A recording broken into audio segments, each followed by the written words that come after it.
All right, everybody.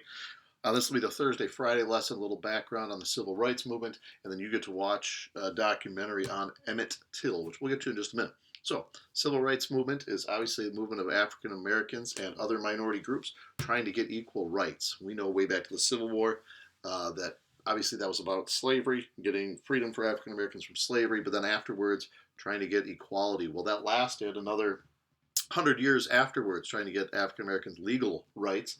Um, and that's what we're going to go through today. It starts with this thing called Jim Crow. Jim Crow is a character in a minstrel act, kind of like a carnival show back in 1832. It was a white guy that dressed up as a black man and would dance around and sing these ridiculous, stupid lyrics. Say, wheel about and turn about and do just so. Every time I wheel about, I jump Jim Crow. And that was his name.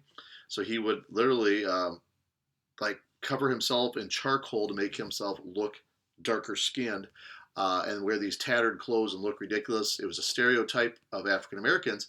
But then there were laws named after this Jim Crow character. So Jim Crow laws were very famous in the South. We talked about that earlier this school year, if you remember. You did an assignment on this where they talked about the different laws that were set up only for African Americans, that for use of the railroads and for voting and for interracial marriage and for education. They had Jim Crow laws in place that basically legalized the segregation of blacks and whites, separating the two groups, whether it was on railroads or in schools or wherever. And then there was a court case in 1892 called Plessy versus Ferguson. A guy named Plessy was arrested for sitting in a white train car. He was 7/8 white and 1/8 black. And I get kids ask that question all the time. How is that possible? Well, one of his great grandparents was black. The other 7 great grandparents were white.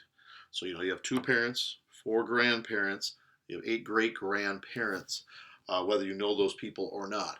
So 7 of the 8 were white, 1 of the 8 was black, but that was considered to be black in Louisiana. That was the cutoff. If you were 1/8 or more black, you were considered black. Plessy sued the state of Louisiana, but Judge Ferguson ruled against him, saying it was okay to be segregating things as long as everything was equal. And the United States Supreme Court agreed, and that's where we get this name called separate but equal that lasted from 1892 into the 1950s, that as long as there were facilities offered to African Americans, it was okay to segregate, even though equal was never enforced or never really even checked on. And the facilities were never equal. They never had equal schools. They certainly never had equal rights on a train car or equal rights to voting or anything else.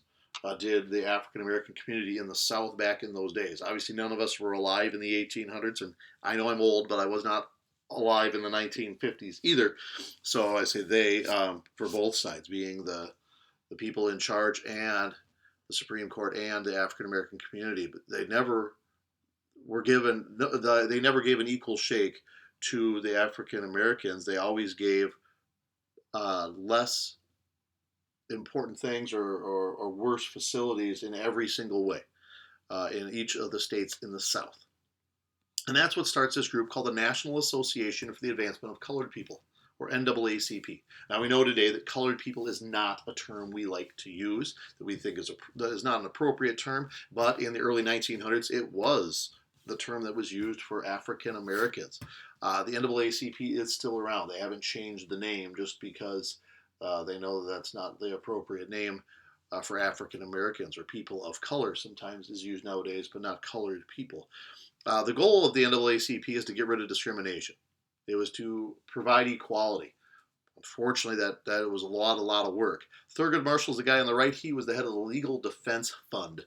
The Legal Defense Fund under Thurgood was involved in several court cases that were against segregation, most of them focusing on schools, and that's what they'll finally break through with, and we'll get to in just a minute. It helped blacks register to vote and fought for equal rights in housing and employment and even education throughout the mid-1900s. And that leads us to Jackie Robinson. In 1947, Major League Baseball decided to integrate or begin to allow African Americans to play. Jackie was chosen for good reason. Recently, we had April 15th. It was Jackie Robinson Day. That was April 15th, 1947. He played his first game. So every April 15th, Major League Baseball celebrates that. Unfortunately, this year we have no baseball, at least for now. So they were not able to celebrate that as widely as they normally would at every stadium in Major League Baseball. But Jackie was chosen because he served in the Army during World War II, and he was a 4-sport athlete at UCLA.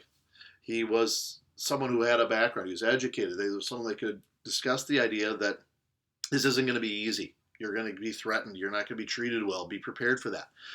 And he handled it very well. He was Rookie of the Year in Major League Baseball for the Brooklyn Dodgers in 1947. The Brooklyn Dodgers won before they moved to Los Angeles, won a World Series championship with Jackie on the team, and he won an MVP award also.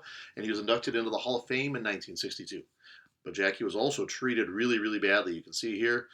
Note, we have already got rid of several like you. One was just found in River. I'm sorry, one was found in River just recently. Robinson, we are going to kill you if you attempt to enter a game at Crosley Field. That was in Pittsburgh. It was signed The Travelers. Looks like a 6-year-old wrote this, but I think they purposely wrote in caps so no one would be able to know who wrote it. They weren't great with fingerprint technology, but this is just one of thousands of letters that Jackie Robinson got threatening his life and treating him very, very badly. Many of you probably saw the movie 42. If you have not, look that up. 42 is the Jackie Robinson movie. Tells the story of what he went through to try to get equality for African Americans.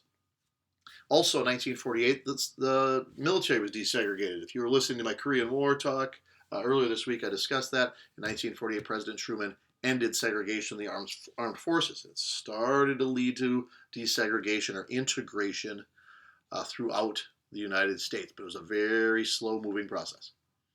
And that led to the big milestone of Brown versus Board of Education. This girl here, Linda Brown, I know she looks much older than she is, but she was 6 years old and had to walk over a mile to school every day, even though the white school was only 7 blocks from her house. So it was about twice as far to go to the black school every day. And her parents wanted her to be able to go to the white school. Thurgood Marshall fought the case all the way through to the Supreme Court. And finally, the Supreme Court ruled that Brown versus Board of Education, that separate but equal was over. Even though they lost their first trial, appeals happened to get to the Supreme Court, and there was a unanimous agreement that segregation in public schools is unconstitutional. And it slowly began the desegregation of public schools and will lead to the desegregation of lots of other things in American life. Thurgood Marshall led that charge. He knew that he had to start with schools, that would be something that maybe would get people to understand why it was bad to segregate, trying to prove that kids in an African-American school weren't getting the same education and their whole life would be changed because of that. There's a fascinating movie called Separate But Equal with a famous actor named Sidney Poitier that displays how Thurgood Marshall worked through that, how difficult that was and what he faced and what the people involved faced. It was a pretty interesting movie. We used to show to 8th graders a few years back. Hernandez versus Texas basically reversed. He was convicted of murder, but there were no Mexican Americans allowed to be on a jury in Texas. That will change things incredibly. The Supreme Court is going to reverse that because Texas didn't allow his peers, Mexican Americans, to be on a jury. So that changed the laws in the United States, and other states will then be forced to allow any race of people to be on a jury rather than just white people. And now we get to Emmett Till. Emmett Till is on the left with his mom, Mamie, on the right.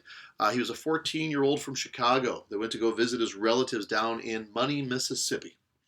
On a dare, he whistled at a white woman, or some people say he said, "Bye, baby," to a white woman when he left a grocery store. Truthfully, I wasn't there. I don't know what he said. There are accounts, eyewitnesses that say both things. Doesn't matter what he did. He basically gestured or whistled or said something to a white woman when he left a store.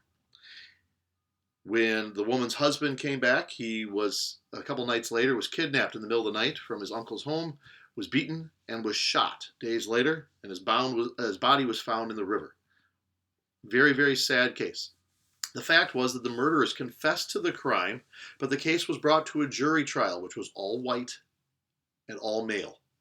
They were found not guilty, but they sold their story days later to a journalist. So even though they're found not guilty, they admitted that they did it. They, when they sold their story, it was printed in a magazine all about what these guys admitted to doing, that they beat him and killed him and all this different stuff and dumped his body in the river, but nothing ever happened to them. Emmett Till's mother, Mamie, demanded that there be an open casket funeral so everyone could see what happened to her son, and this is known as the beginning of the Civil Rights Movement because people around the country start to realize how African Americans are treated. A lot of times we ignore things that happen in the world if they don't happen to us. And this hit home. This is a kid from Chicago. He was 14. He wasn't an adult. He didn't do anything bad. He didn't break any laws or anything like that. And he got killed for it. And the body would be displayed. Be ready here. You see the body here, the picture in the bottom left. This is what he looked like in the upper left. This is what he looked like in his casket. And again, on the right, it doesn't even look like a human form. That's how badly they beat him. That's his mom standing over the casket in 1955. Just a horrible, horrible story about Emmett Till. Very, very sad. But this is unfortunately what it took for our country to wake up and start to realize how badly people were being treated and to finally do something about it. And that leads to your assignment today. I think that's it. Oh, we also have a song. I linked the song in the assignment for today. Bob Dylan, famous Minnesotan, wrote the song about the death of Emmett Till. You can listen to that song if you'd like to on your own time, just to see the words here and how Bob sings it. Basically, this put on national TV and on the radios and in newspapers what was happening to African Americans in the South, and finally gets people in the North to understand what's happening and starts to make some changes. You're going to watch, hopefully, you're going to watch the documentary that goes along with this. So we normally watch in class. It is a little long. It's about 50 minutes, I think.